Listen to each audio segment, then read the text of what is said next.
Hello and welcome. This is a card that I made in a live that I did on Monday, and I will put a link in the description, Facebook description, YouTube description, for the link to this one if you're interested in seeing how that one was constructed. When I made this one, I showed you two alternatives and said that I would come in and explain how I did these. So notable differences between them. This one uses an embossed background piece that actually has some inking on it. I didn't show that in the video, but that one you just apply the ink to the embossing folder before you send it through the machine. And then these two, in place of that embossed piece, they have a different design. Now the design that you see on these is created with some masks that Stampin' Up sells. These are the masks. It's called 4 square decorative masks, and there are 4 of them in the pack. So to give you a quick visual on the shapes, I just put a dark background behind it. This is one of the 4. This is a second one of the 4. This is a third one with background, and then this is the 4th one, and this is the one that I used on today's project. Between these two, the difference is that on this one I sponged color through it, and on this one I used some embossing paste. So I'm going to let you see both of those things created right now. So when you're working with stencils, one of the things that I find useful is to secure your paper to the mask. I use this, it's called mint tape.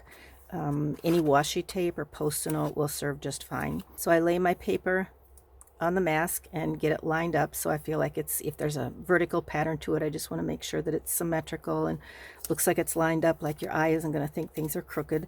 And then just put enough masking tape on, or Post-it note, or like I say, this is mint tape. Put it on so that you got a secure coverage of the piece of paper and the mask, and then things aren't going to go anywhere. Stenciling is easy. Just remember that less is more. So what I'm going to do is just pick up some of the ink from here and just start in a spot and start applying the ink. You can always come back and add more if you decide you don't have enough, but of course you can't take it off if you get too much on there. So do be careful and go with a light touch to begin with. I'm just putting some on without much care because I just want to show you what it looks like. And I'm going to carefully release one side. I'm going to keep the other side in case I didn't get good coverage. I can just put it back down in exactly the same spot. But all I wanted was a little bit of a background on that card so that it didn't look like you had this huge open white area up in the top. So let's remove this. I'm also want to clean off the ink before I move forward with the embossing paste. Otherwise I will get ink in my embossing paste. It's going to use a paper towel in a little bit. This is Stampin' Up's cleaner that they sell. Any cleaner, put it in the take it to the sink and just rinse it off with some water. That will all be fine. Okay, we're going to do the same thing. I'm going to put my paper down and secure it to the stencil. Right, I just secured it, this paper to the stencil. If you're looking in the Stampin' Up catalog, they're going to be referred to as masks. All right, so now instead of ink, I'm going to use some embossing paste. And instead of a brush to apply it, I'm going to use some palette knives. When did I buy this? Looks like I bought it in January of 22. This is what the packaging looks like now. I bought this because I was afraid that would be dry. And in fact, it was a little bit, but I just threw some water in and smushed it around, and it was just fine for the last time I used it yesterday. So I'm sure it will be fine again today. I do want to get the lid on as quickly as possible. I have heard people say that putting a piece of like saran wrap or Glad wrap over the front and screwing that on will also help to keep it a little more airtight. I just added water to this yesterday and mushed it around, and you can see it's just fine. So all this is some goopy stuff that will dry hard and crusty, and I'm going to smush it through the holes. You do want to make sure, just as with ink, that you have good coverage, that mask is secured tightly. Otherwise you'll get some bleed through. But I'm also pressing down as I add it. I'm doing the same thing that I did on the previous project in that I'm not going all the way out to the edges. You could. There's so many different ways to use this.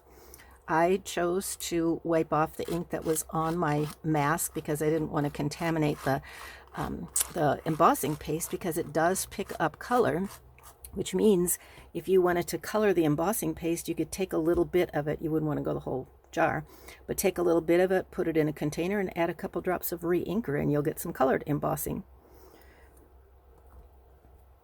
All right, I'm going to close this up I'm also going to want to wash that and my mask pretty quickly here, otherwise it will crust on there and get dry right away. But before I do that, I'm actually going to see what it looks like on this one if I sponge some color on now. So I'm bringing back in my ink pad, and I just found this is I don't know if this is foam. It's squishy, but it's flat. So I'm just going to dab this on here and see what it looks like. And I'm only going to do half of it because I want to compare. So this is not a finished project. You will see me finish a project in a minute, but this is an experiment that you're watching also. Awesome, awesome. Okay, so that's what it looks like visually. Okay, and now I'm going to go away and wash these immediately and then come back. Okay, there is my mask ready to go for next time, and my palette knife. It might have a few little places.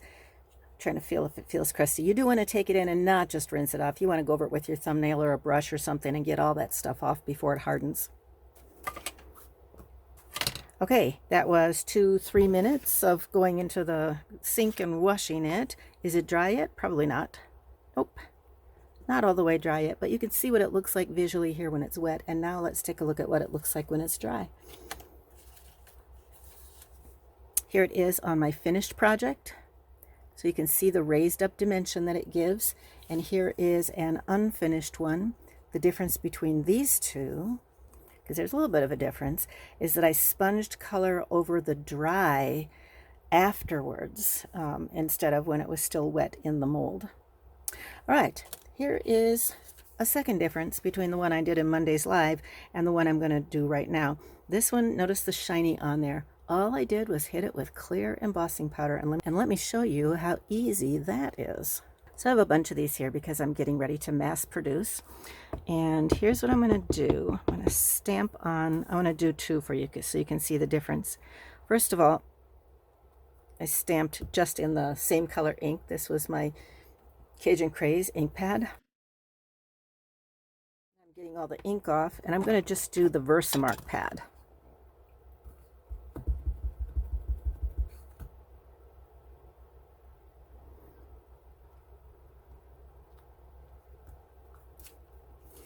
Now the fun thing about Versamark is that it leaves this watermark on the paper, and you can see that it's not dry yet, so it's kind of glistening by itself when it's wet. We're just going to let that dry and compare it in a moment, but I am going to actually clear emboss the other images, and so they're already ready to go with the Cajun Craze ink. And I'm going to pull in my Silicone Craft Sheet because I don't want to get a mess on my paper. But all I'm going to do here, and get this ready to go. This is my container full of clear embossing powder. I'm going to set that one in a safe place right there. Get this out of the way. So I keep my embossing powders in a tray to catch the spills, and then I just use a spoon or something to add it to the surface. So I'm taking my Versamark pad here because Versamark not only leaves a watermark on paper, but Versamark is also the ink that you're going to use to adhere the embossing powder to a project before it gets heat embossed. So right now I'm going to come back and add that on there. And I'm going to actually do all of them right now while we're talking.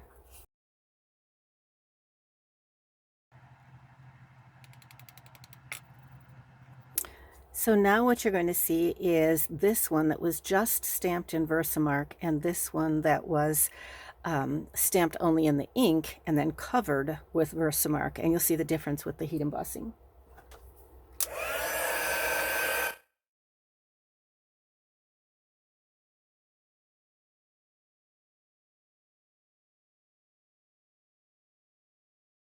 So here is our difference. This one, the whole pot is going to be all glistening, and this one, just the areas that are colored are going to be glistening. And again, the reason they're colored is because the Versamark actually leaves a watermark image on the paper. All right, let's get these die cut. All right, if this is the card I'm creating, then I need to have these die cut. It's easy enough. It's mostly straight lines. I could easily go ahead and use a scissors to cut it. There is a coordinating die from the die set that goes with the stamp set that I'm going to use to cut this out. And if you missed it on Monday, I will leave a link again in the description. to Monday's video, but this is the sheet that I prepared that talks about the dies that are in this die set. So real quickly, the stamp set has 3 different stamps that do foliage, and then it's got these 3 framelets that would cut them out.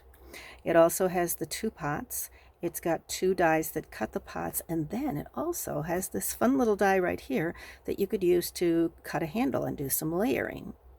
It's got this die right here, which doesn't match any of the stamps. This is just a fun extra die that you could use to do elements, an element for the background, or it's long enough that it would stretch over the pot right here. You could glue it on and trim up the sides, and then you get a fun little raised element on your pot.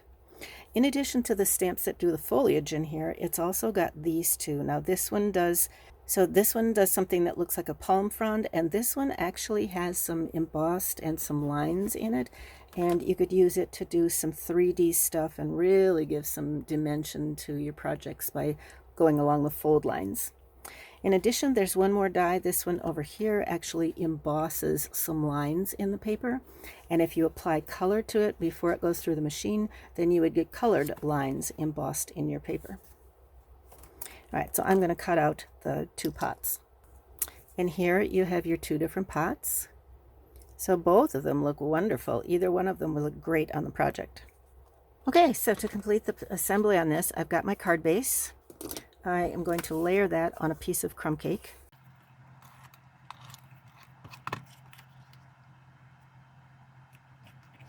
Press it down from the back. That way I'm not going to disturb any of the texture embossing that's on the front. So I have this circle that I'm going to put on here, and I don't know if you can see, but there's stitching in the brown here. Can you see the stitching on the inside? I die cut those with a Stylish Shapes dies. They would put stitching, actually they put stitching on both the inside of the circle that you pop out, and they put stitching on the hole that's left behind, but I used the circle. So this is going to go here. First thing I'm going to do to create that is to put on my brown circle. Then I'm going to put on the twine, and then we're going to put on the pot. Now because this circle is going to be sitting up over the bumpiness of this, there's actually a little bit of depth to this. I don't know how well you can see that, but I'm nervous about it not sticking well enough without the use of dimensionals. So we're just going to pop on a few of these. They give a really nice tight hold, so once I get the 4 of them on there, they'll do a fine job. So I'm going to pop this, matching it up to that one about like that. And then I'm going to bring in some twine.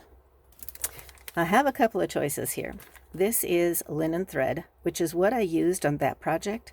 For this project, I'm actually going to use one from this Baker's Twine Essentials pack, because this is very specifically crumb cake, and I think that will match the background a little bit better than the linen.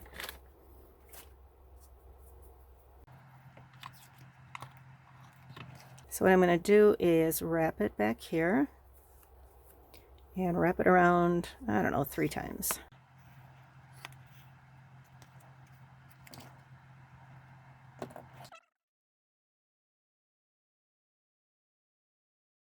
And once again, I'm just going to turn it over to the back to push down hard so I don't mess up with any of the prettiness that's on there. Okay, the next thing I want to do is to get this thing assembled, and I'm going to actually assemble the fronds on the inside first, and then go ahead and finish up with the bow. For this project, I decided to use one of these leaves, and you know what? I missed one. Look at that. I actually missed getting one of the samples on my sheet. So where have I got room for this little guy? I'm going to stick him in right there just because that's the only place I have left for him.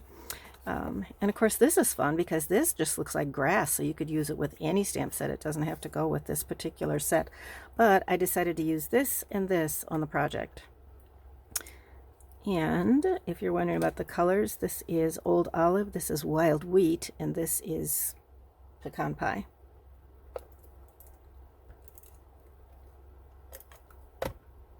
Now what I've done is I've applied adhesive to the back side so that I can just line this up visually from the front with how it's going to look sticking out of the pot.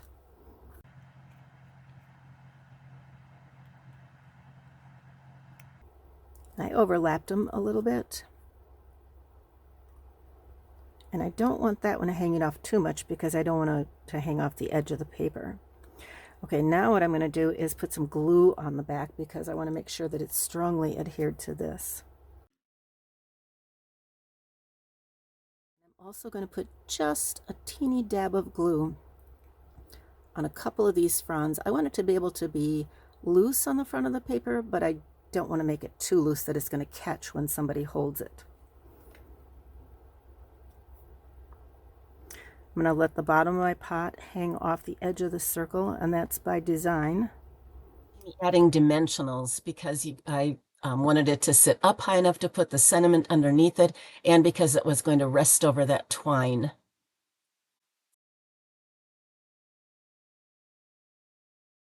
And now we just have a sentiment and some bling to add to it.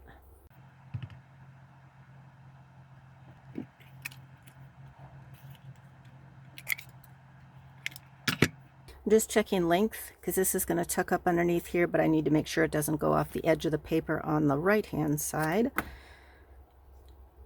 And that's going to work just fine. I do want it to stand out a little bit more, so I'm going to bring in my matching coordinating marker, and I'm just going to color along the edge just to help define it a little bit. I'm not using a piece of paper to create a frame, but this is like a faux frame.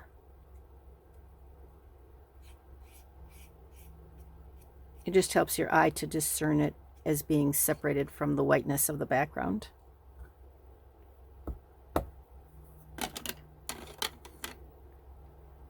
And then I'm going to use a couple dimensionals on the right hand side, but just put tape on the left hand side.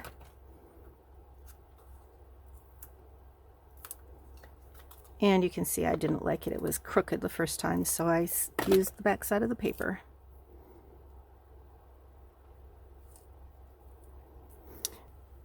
Now I still need a bow here.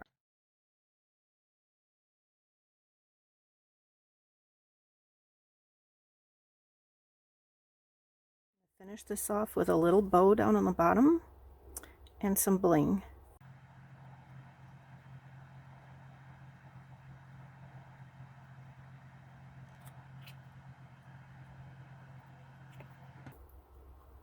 I want to use rhinestones on here, but I felt as though the white of the rhinestones was really an incorrect color to apply to this project, and so I wanted to just soften the color of these rhinestones a bit, and I'm colored them, as you can see, with the blends, because the blends are alcohol markers. There are 4 projects that are essentially all the same, but just slightly based on how you decide to treat it. This one from Monday's video was done with an embossing folder and ink applied to it before it went through the machine. This one is plain white embossing paste. This one is embossing paste that was colored after it was dry. And then this one is just stenciled through the mask. I will put a link in the description up there and Facebook down there in YouTube for all of the product that I used on this, and please feel free to drop comments with questions or just comments. I'd love to hear what you think of this process. But again, this one is stepped up based on what you chose to do in the background and based on how you treat the urn at the heat embossing. Thanks for watching. I'm Katie Johnson. We'll catch you next time. Bye.